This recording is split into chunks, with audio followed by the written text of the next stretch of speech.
warahmatullahi wabarakatuh.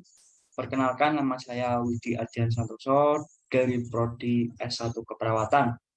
Di sini saya akan menjelaskan tentang penyakit pada sistem kardiologi.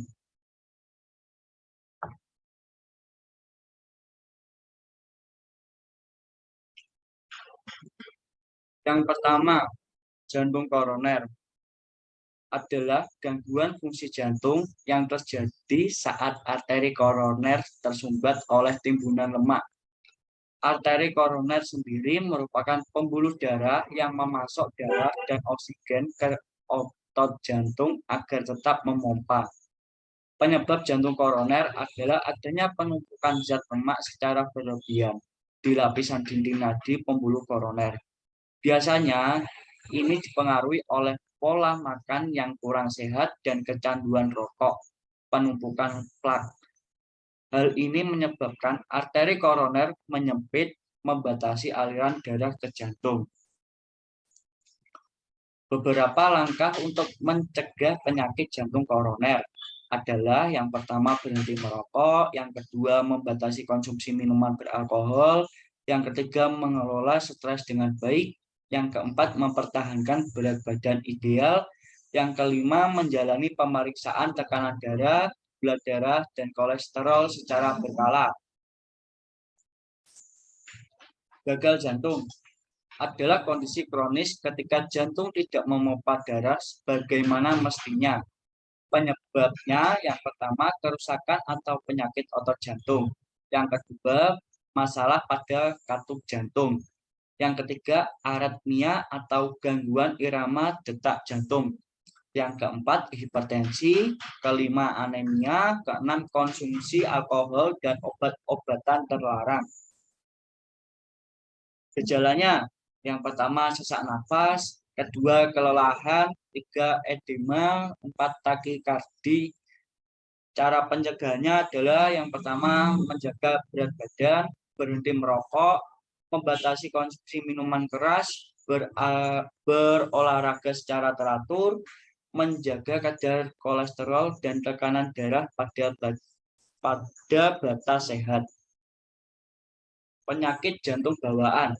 Kelainan pada jantung yang berkembang sebelum kelahiran. Cacat jantung adalah salah satu jenis yang paling umum. Cacat lahir, gejalanya antara lain irama jantung tidak normal, kulit berwarna biru, sesak nafas, tidak dapat makan atau tubuh secara normal, dan pembekakan jaringan tubuh atau organ. Pencegahan penyakit jantung bawaan di antara lain yang pertama melakukan vaksinasi rubella dan flu. Jika belum melakukannya, rajin mengkonsumsi asam folat selama trimester pertama kehamilan. Yang ketiga memastikan gula darah terkontrol sebelum dan selama kehamilan jika menderita diabetes. Kardiomiopati, penyakit otot jantung yang diperoleh atau karena keturunan. Kondisi ini menyulitkan jantung mengedarkan darah ke tubuh dan dapat menyebabkan gagal jantung. Penyebab kardiomiopati seringkali tidak diketahui dengan pasti. Namun, kondisi ini bisa berkaitan dengan kelainan genetik atau penyakit tertentu. Penyakit yang sering memicu terjadinya kardiomiopati pada orang dewasa adalah hipertensi kronis, yaitu tekanan darah tinggi yang sudah berlangsung lama.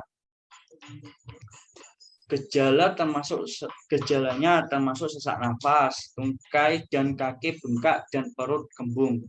Obat-obatan, perangkat implan, operasi, dan pada kasus berat transplantasi pengobatan. Pencegahan kardiomiopati, mengurangi berat badan jika mengalami obesitas, melakukan olahraga teratur, menghentikan kebiasaan merokok, mengurangi konsumsi minuman beralkohol.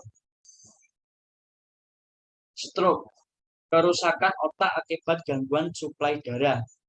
Stroke merupakan keadaan darurat medis. Ada dua penyebab utama stroke, yaitu arteri yang tersumbat atau stroke iskemik atau kebocoran atau pecahnya pembuluh darah, stroke hemoragik. Selain itu, beberapa orang mungkin hanya mengalami gangguan sementara aliran darah ke otak yang dikenal sebagai stroke ringan atau transit ischemic attack atau TIA. Gejala stroke yaitu sulit berjalan, berbicara, dan memahami serta kelumpuhan atau mati rasa pada wajah, lengan, atau tungkai. Cara mudah terhindar dari serangan stroke. Yang pertama adalah pola makan yang sehat. Kedua, olahraga. Ketiga, berhenti merokok. Keempat, hindari minuman beralkohol. Sekian penjelasan dari saya tentang penyebab penyakit kardiologi. Sekian dari saya. Bila ada salah kata, mohon maaf besar-besarnya. Wabillahi taufiq wal hidayah. Wassalamualaikum warahmatullahi wabarakatuh.